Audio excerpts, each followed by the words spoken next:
Assalamualaikum warahmatullahi wabarakatuh. Bapak Ibu semangat. KBIHU Aceh berbagi cahaya di atas cahaya, lagi dan lagi berkali-kali. Masya Allah. Bapak Ibu sekalian, tempat pertama kali kita ziarahi adalah Jabal Uhud. Di belakang Bapak Ibu itu namanya Jabal Uhud. Jabal artinya gunung. Jabal artinya gunung. Ini Jabal Uhud, salah satu gunung yang tertinggi di kota Madinah Al-Munawwarah. Panjangnya dia sekitar 7 kilo lebarnya. Tingginya 1,3. Ya. Jabal Uhud ini Bapak Ibu sekalian punya sejarah yang sangat luar biasa buat kita kaum muslimin. Karena di tempat ini terjadi peristiwa perang Uhud. Dan umat muslim mengalami kekalahan. Kekalahannya sangat fatal. Kenapa? Bukan karena jumlahnya yang tidak sama. Ya, karena ketika perang Uhud terjadi, kaum kafir Quraisy itu jumlahnya ada 3.000 orang. Sementara kaum muslimin 700 orang. Jadi 1 melawan berbanding 3. Tapi bukan karena jumlahnya yang membuat kaum muslimin mendapatkan kekalahan di sini. Dan ini ada kekalahan yang sangat dahsyat sepanjang peperangan kaum muslimin melawan orang-orang kafir. Ya. Karena di sini adalah peristiwa balas dendam karena sebelumnya terjadi perang Badar di mana kaum muslimin mendapatkan kemenangan. Akhirnya kaum kafir itu balas dendam supaya bagaimanapun caranya umat muslim harus kalah. Termasuk di dalamnya adalah paman Rasulullah, Sayyidina Hamzah. Jadi Hamzah ini adalah saudara kandungnya Abdullah, yaitu bapaknya Rasulullah. Sayyidina Hamzah di sini termasuk yang gugur di medan perang. Dan ada 70 syuhada Uhud. 70 syuhada Uhud yang meninggal di tempat ini. Dan di hadapan Bapak Ibu, ini adalah makabir atau makbarah, kober, ya, kober para syuhada Uhud yang mereka gugur di medan perang.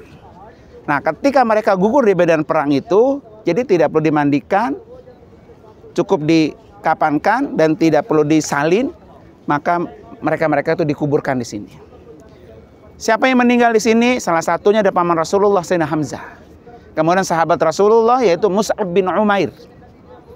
Sehingga akhirnya mengenang nama beliau, maka dibangunlah madrasah Hamzah bin Abdul Muttalib, madrasah ibtidaiyah. Ya, kalau ibtidaiyah di sini sanawiyah. Kalau di sini madrasah ibtidaiyah sanawiyah. Kalau aliyah di kita berarti sanawiyah. Ya. Nah, ini ada di makbarah di Uhud ini. Nah, para Bapak Ibu sekalian, kenapa membuat kaum muslimin mendapatkan kekalahan di sini? Karena melanggar perintah Nabi. Apa yang Nabi perintahkan kepada kaum muslimin saat berperang? Nabi sudah menyiapkan pemanah-pemanah handal, pemanah-pemanah profesional, pemanah-pemanah yang top, ya, supaya bisa mengalahkan kaum kafir Quraisy yang memerangi pada waktu itu. Dan Rasulullah sudah menempatkan mereka itu di Jabal Rumat, yang di sana yang kecil. Itu Jabal Rumat namanya, Gunung Rumat. Di atas Gunung Rumat itu Nabi sudah meletakkan pemanah-pemanah handal, kamu di sini, kamu di sini, kamu di sini, kamu di sini.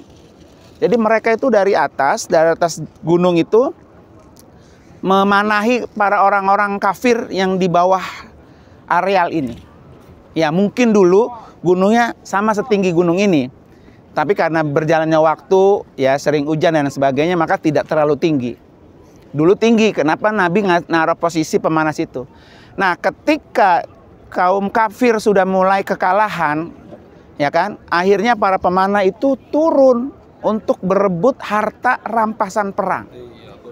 Ghanimah. Kan kalau dulu perang itu kan hartanya dibawa. Ya kan? Turun. Nah, kemudian orang-orang kafir melihat strategi itu yang bagus, nggak ada lagi yang ngisi, Mereka akhirnya orang kafir itu naik ke atas itu dan memanahi orang-orang muslim yang ada di bawah. Di samping memang di bawah hawa nafsu balas dendam. Orang kan kalau dendam ya nafsunya luar biasa. Maka itulah yang menyebabkan kekalahan kaum muslimin ketika berada di Uhud ini. Artinya Bapak Ibu sekalian, pesan buat kita ya sebagai penerus perjuangan Rasulullah, apapun masalah kita, apapun yang sedang kita hadapi, kalau kita melanggar perintah Nabi, pasti akan mendapatkan kekalahan. Pasti itu. Ya kan? Dulu Nabi secara fisik ada, ya. Dulu Nabi secara fisik ada. Tetapi sekarang Nabi sudah mewariskan warisannya, yaitu berupa Al-Hadis Asy-Syarif dan Al-Qur'anul Karim sebagai pegangan kita. Jadi yang diperintahkan Al-Quran, yang diperintahkan Nabi di dalam Al-Hadis Asy-Syarif, ketika kita langgar, maka pasti akan mendapatkan sebuah kekalahan. Ya kan? Makanya kata Nabi, saat Nabi menjelang ajalnya, beliau berpesan kepada para sahabat, taraktu fikum amrayni law in tamassaktum bihima, saya tinggalkan kepada kalian dua hal, kalau kalian pegang benar-benar dua hal ini, lan tadillu ba'di abadan, maka saya jamin kalian tidak akan pernah tersesat, tidak akan pernah kalah, dan akan pasti menang, yaitu kitab Allah wa sunnata Rasulillah, yaitu Al-Quran dan sunnah-sunnah Nabi. Nah, mudah-mudahan Bapak Ibu sekalian ya di tempat ini mendapatkan pelajaran yang sangat berarti. Tidak ada selangkah pun, sedetik pun, apapun urusan kita, ibadah kita, muamalah kita, jangan keluar dari apa yang sudah diwarisi oleh Nabi. Nah, karena itu mari sama-sama kita sampaikan salam kita, doa kita kepada para syuhada Uhud, terutama kepada pamannya Rasulullah Sallallahu Alaihi Wasallam. Oke, ya, oke, ikutin ya. Mari sama-sama kita sampaikan doa kita, salam kita buat paman Rasulullah. Assalamu alaika. Ya amman Nabi. Sayyidina Hamzah bin Abdul Muttalib. Assalamu alaika. Ya asadallah wa asada Rasulillah. Assalamu alaika. Ya sayyidash syuhada. Assalamu alaika. Ya Mus'ab bin Umair. Ya Qa'idal Mukhtar. Ya man asbata qadamaihi ala rimahi hatta atahul yakin. Assalamu alaika. Ya syuhada Uhud.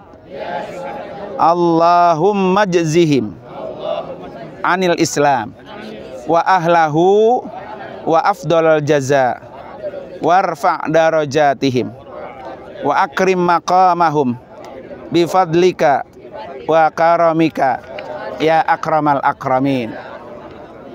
Alhamdulillahi rabbil alamin.